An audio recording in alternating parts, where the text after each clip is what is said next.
Hey guys, today's video I'm going to be talking about my crisis kit that I have in my cute little dinosaur purse. So I struggle a lot with dissociation and with panic attacks from PTSD. And I have a lot of like coping skills and grounding skills and stuff that I know that I can use at home. But sometimes, if you're someone who struggles with dissociation or panic attacks, you would know that you're not always at home and you're not always going to have access to the same things that you would have at home when you're out in public. But these things still happen while you're out. So I put together a little kit of things that I bring with me everywhere I go that I use to help ground me when I feel myself starting to dissociate or starting to have a panic attack. So I'm going to go through that little kit now for you guys. So if you have panic attacks or you struggle with dissociation, being able to ground yourself is really, really important. And the best way to do this is to use your senses. So in my bag, I have a lot of things that I kind of use my senses with to help ground me. So the first thing that I'm going to pull out and show you guys that I have is this little thing of peppermint oil. So it's just peppermint essential oil. It smells very strong, very pepperminty.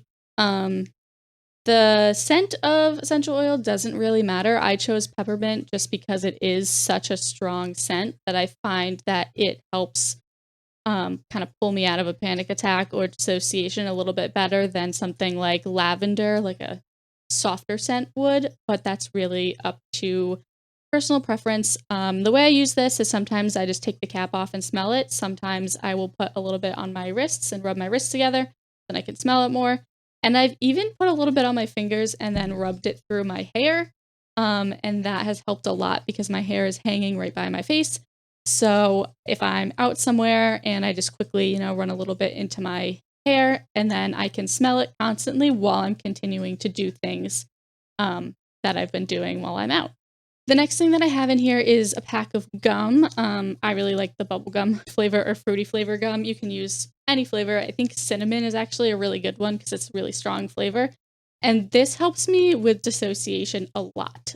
If I am going into a conversation that I know is going to be difficult for me or like a situation where I know I'm going to kind of tend to dissociate or get panicked, I will preemptively chew a piece of gum to help me with that. And then if I feel myself starting to dissociate or anything, I can just really focus all my attention back in on the flavor of the gum. So again, another sensory thing. You can feel the texture of the gum, the flavor of the gum, so it works with a couple different senses and can be really grounding and really good to help. And no one is going to question you if you chew a pack of gum at some point while you're out, because people chew gum all the time. So it doesn't even really look like you're using a coping skill at that point. The next things that I have are just a couple different kinds of candy. This works similar to the gum. These are a little bit stronger than the gum. So one of the things I have are fireballs. So they're really strong, really cinnamon flavor. They're really spicy and they're very painful. So for me, this kind of helps ground me in those moments. I also use these when I have really high self-harm urges because it is a little bit painful, but it's not doing any permanent damage. And again, eating a piece of candy while you're out somewhere isn't really going to draw a lot of attention. I also have these little ginger chew candy.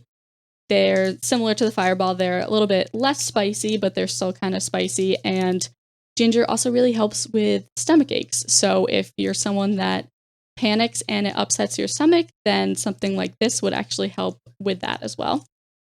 And then I also have some different flavored warheads in here because they're super sour. I think these are a little more tolerable for me than the fireballs. The fireballs are usually too strong for me. The warheads are not as painful, but they work just as well. So this next one is probably my favorite thing that I have in my crisis kit. This is an instant ice pack.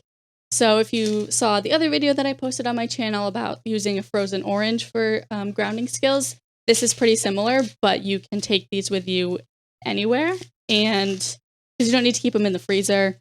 They don't need to like stay cold, so you can keep them in your car, you can keep them in your purse like I do, and they're really easy to use. You just squeeze them and then shake them, and then they get cold, and then how I like to use them is I'll put them directly on my face. That's probably the most grounding.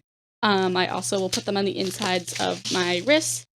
And this one is a little bit more obvious if you use it in public. Kind of, I think the other things that I've said are very discreet and no one will really know that they're a coping skill. But these are a little bit more obvious, but it's super easy. A couple times when I've had to use these, I've just excused myself to the bathroom and I've just gone to the bathroom for 5 or 10 minutes and sat with this on my face. Um, if you also are with people that you don't really want them to know that you're using a coping skill for panic or dissociation or whatever you're using it for, you can pretty easily just say you have a headache and that putting it on your head helps with a headache, or your wrists are sore or anything. Like there's no, it's not like obvious that that's what it's going to be used for. So you can still use these discreetly if that's what you're trying to do. And they're great because they can go with you anywhere. So I love these. The last thing that I keep in here, I'm not going to show, but I'm going to talk about really quickly, is I keep my therapist's business card. So my therapist does coaching calls and texts and emails.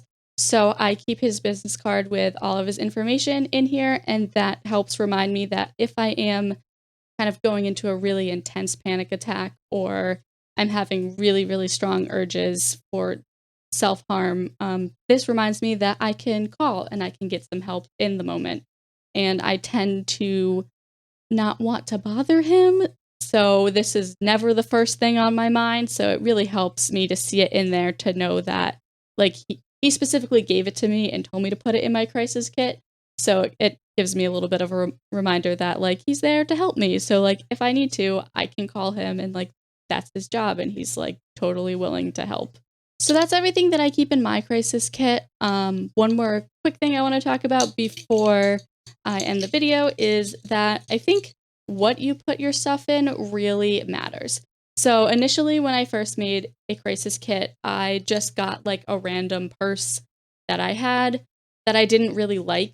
And I found that I just never took it anywhere with me because I didn't really like it. So it wasn't serving the purpose, because the purpose of the crisis kit is to have it with you wherever you go. And because I didn't particularly like the purse that I had grabbed from my closet to use, I just left it in my car or left it at home and never used it. So I found this adorable little Stegosaurus purse on Amazon for like $10, and I love it so much. And I get so many compliments on it too. So I actually remember to bring it with me, so that what you keep your stuff in to take with you is really important. So that's pretty much it for this video. If you guys have crisis kits and have different things that you keep in them, I would love to hear about them. I always think it's so interesting to hear what other people keep in theirs and then maybe get some more ideas for myself.